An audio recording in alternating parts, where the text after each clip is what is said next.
Semuanya, kembali lagi dengan saya, Nina dan Rachel Novi Atiari Tonang, NPM Channel 19010, Prodi D3 Akuntansi, Fakultas Ekonomi dan Bisnis. Di video kali ini, saya akan membahas bab 4 tentang konsolidasi dengan akuisisi yang melebihi nilai tercatat ekuitas. Karakteristik konsolidasi dengan akuisisi melebihi nilai tercatat akuisisi pada nilai yang tidak sama pada nilai tercatat atau melebihi nilai tercatat.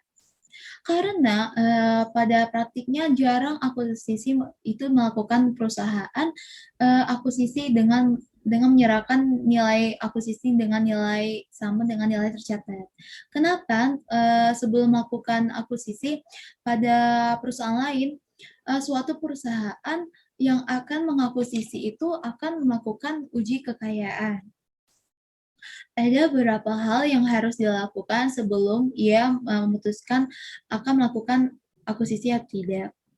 Yang pertama, apa yang dia dapatkan dari mengakuisisi perusahaan disebut mempertimbangkan atau reputasi. Yang kedua, reputasi manajemen yang bagus. Maka bisa jadi perusahaan mengakuisisi membayar atau memberi imbalan yang lebih tinggi daripada nilai yang tercatat yang kepada perusahaan yang akan diakuisisi. Yang ketiga, melakukan uji atau menilai nilai wajar dari aset ataupun liabilitas perusahaan yang akan diakuisisikan.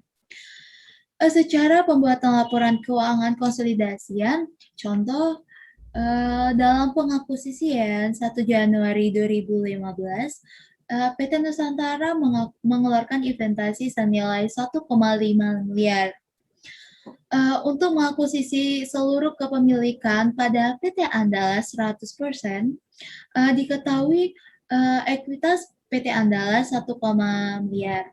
Maka PT Nusantara mengakuisisi PT Andalas dengan nilai melebihi dari nilai tercatat. Jurnal PT Nusantara, investasi pada PT Andalas di kredit 1, miliar, pada debit kas pada debit 1, miliar. Dari transaksi yang di atas, maka timbul diferensial atau selisih setara antara nilai investasi dari nilai wajar senilai 300 juta. Diferensial ini timbul akibat yang pertama, perbedaan antara aset yang diperoleh dan liabilitas yang diambil alih. Yang kedua, adanya goodwill aset tak terwujud.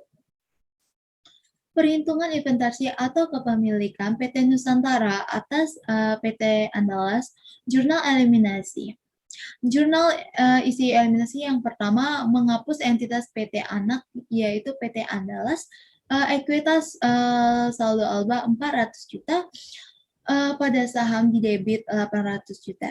Yang kedua, menghapus investasi PT induk pada PT anak senilai 1,5 miliar. Yang ketiga, muncul akun diferensial bersifat sementara. Diferensial pada dasar PT PSAK 22 revisi 2010, diferensial harus dialokasikan pada aset terdiverifikasi yang diperoleh atau yang liabilitas yang diambil alih yang dianggap nilai wajar pada anak perusahaan yang dikonsolidasi melebihi nilai buku atau dialokasikan kepada sebagai goodwill.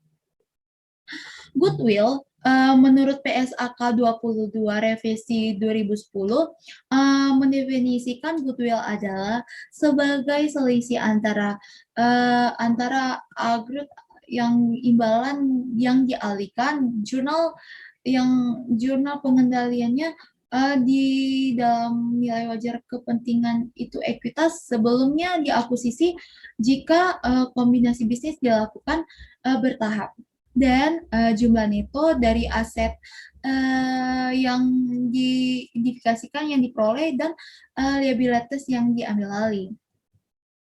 Dalam kasus akuisisi PT Andalas, dan PT Nusantara, jika dia asumsikan pada perbedaan inventasi pada nilai buku disebabkan oleh goodwill, maka diferensial masing-masing akan dialokasikan ke goodwill sejumlah nilai tersebut. Goodwill pada nilai kredit 300 juta diferensialkan pada kredit 300 juta. Konsolidasi pada periode setelah terjadinya akuisisi, pada periode suatu periode yang terjadi akuisisi, yang beberapa hal yang harus diperhatikan ketika menyiapkan laporan keuangan konsolidasian. Untuk entitas anak yang diakuisisi tidak dapat nilai tercatatnya. Karena pada pengakuisisian yang tidak dilakukan pada nilai tercatat menimbulkan diferensial yang perlu dialokasikan terhadap aset diperoleh atau liabilitas yang diambil alihkan atau bahkan goodwill. Maka entitas yang induk memastikan diferensial itu tersebut telah diukur secara tepat. Akuisisi dengan kepemilikan sebagian. Dalam penyusunan laporan keuangan, konsolidasian tidak dapat dalam penilaian catat. Hal yang perlu diperhatikan adalah keberadaan kepentingan non pengendalian. Karena keberadaan non pengendalian, menurut PSAK 65 revisi 2014, disarankan mengentitaskan mendukung menyajikan secara terpisah bagian dari kepentingan non pengendalian pada ekuitas dalam laporan posisi keuangan konsolidasian. Hal ini dimaksudkan untuk menunjukkan bahwa kepada pengguna laporan keuangan seberapa besar bagian dari aset bersih yang dimiliki entitas anak yang tidak diakuisisi oleh entitas induk. Isu lain dalam konsolidasian, biaya transaksi yang terkait akuisisi.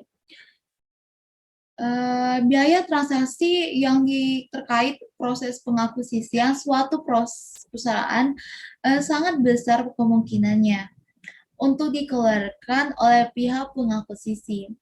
Biaya transaksi yang terkait akuisisi dapat berupa biaya makler, biaya hukum dan konsultasi, biaya transaktasi, biaya penelitian dan jasa profesional, dan administrasi dan umum, dan lain-lain. Menurut PSAK 22 revisi seluruh biaya transaksi akuisisi harus dibebankan kepada periode ketika biaya tersebut terjadi atau jasa yang diterima kecuali biaya untuk menerbitkan efek buruknya utang atau ekuitas yang perilakunya mengikuti PSAK 55 revisi 2014. Instrumen keuangan itu pengakuan dan pengukuran. Nah, baiklah, itu materi yang bisa saya sampaikan kepada teman-teman semuanya. Apa yang saya sampaikan di materi ini bisa bermanfaat bagi kita dan menambah ilmu. Dan saya minta maaf kalau misalkan dalam penjelasan saya masih ada masalah. Dari itu, terima kasih teman-teman semuanya. Terima kasih dan nonton.